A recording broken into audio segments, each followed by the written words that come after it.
Hey guys, it's Sign here with Hobbies of Man once again, and today we're going to be doing another first impressions review. Today we're going to be looking at Tomahawk Angel Volume 1, published by Dark Horse. It's actually a tapas story though, and I have something to say about that, but before that, let's get through the book facts. So the author here is Odysseus, or Odysseus Theodoratos. I think they're Greek, well, I don't know how to say their name properly, so if anyone knows, let me know down in the comments the right way to do it. The demographic here is teen plus, as far as I understand it. And I do believe that is because that is what I saw on tapas. That's what tapas defines the demographic as, right? So, yeah, this is a horror and post-apocalyptic type story. There's a kind of element of military sci-fi element to it as well, and it does not have an adaptation. This would be pretty cool as a show, but in order to do that, it would have to grow in popularity kind of exponentially, and I'm not really sure that that's possible or likely for this type of series, but you know, who knows, it might be. In terms of a premise, basically a man somehow opened a portal into some nebulous thing, and out of it poured out a giant monster.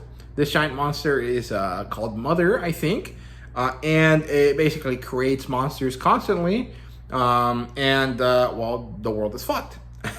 And it is what it is, but you know, that's what happened. And then we kind of transition over to focusing on a character. Her name is Valerie. She has special powers. She's a type of super soldier or superhuman type character called an angel. And she has amnesia, and she kind of is going through this kind of story, trying to figure out what the hell happened to her, where she's from, what's going on in this world now, because she kind of doesn't know anything. And throughout the volume, we get to see that maybe there's something more going on, where it's not necessarily actually the real world that's fucked up, but rather this kind of like game aspect that is happening. And it's quite good. I actually really enjoyed my time with it, and I think that the artwork is quite phenomenal. It reminds me a lot of Boichi's character designs and Boichi's kind of art style in general, where it's like very badass, very cool, very shapely characters, and then they just go kind of into these really funky, really funny little like chibi type characters for the fun, cool moments, right? The character design and the creature design is also pretty phenomenal.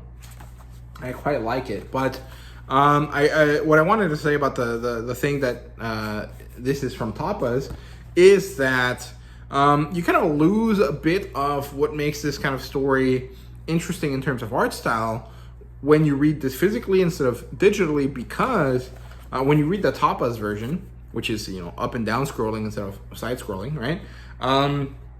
You get to see that a lot of color is put into the story. Not necessarily the characters. The characters are not in color, but the backgrounds are. And the backgrounds being in color kind of adds this kind of element of storytelling that you kind of lose out on in this version. Now, I don't necessarily understand why. Well, actually, I have an idea as to why Dark Horse decided to not publish it in color, and I will explain it in a second. But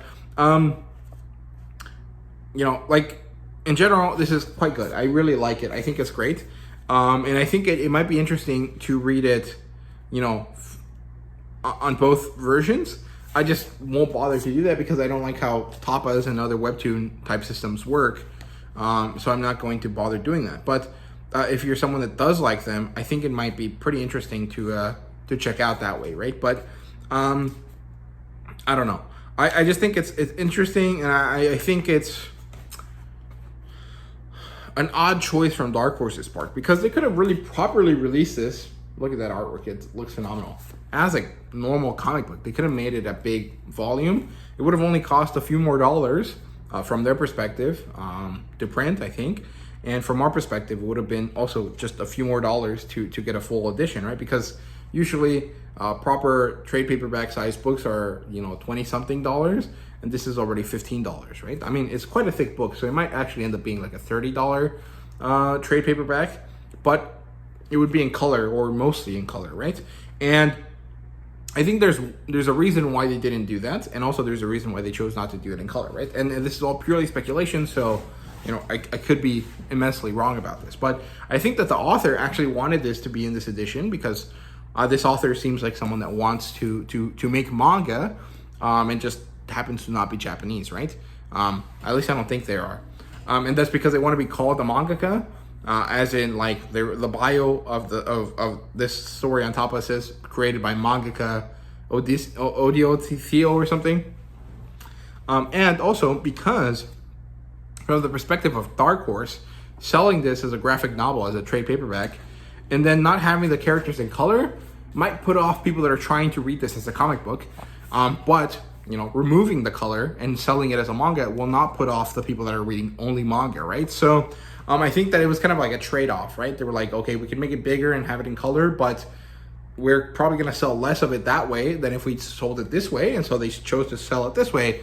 And I understand that, but in terms of like, did I get exactly what I should have gotten?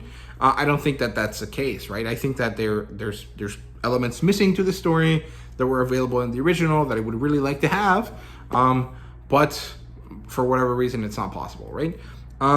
It is what it is. It's not really that big of a deal. I think ultimately the story speaks for itself. It is quite good. It's quite enjoyable, and most people will like it if they get a chance. And so I implore that you do, because it's quite enjoyable, right? So, yeah. Overall, there really isn't too much else to say. It's good. It's enjoyable. It manages to be really funny and ridiculous in the face of this really fucked up apocalyptic situation. It has a lot of cool elements of body horror and this kind of like, alien, like the movie Alien kind of vibe to the monsters that I quite like. So if you like that stuff, give it a chance. I recommend you do, and I think you will enjoy it, right? So yeah, thank you guys very much for watching. I hope you guys enjoyed, and thank you guys very much. See you guys in the next video.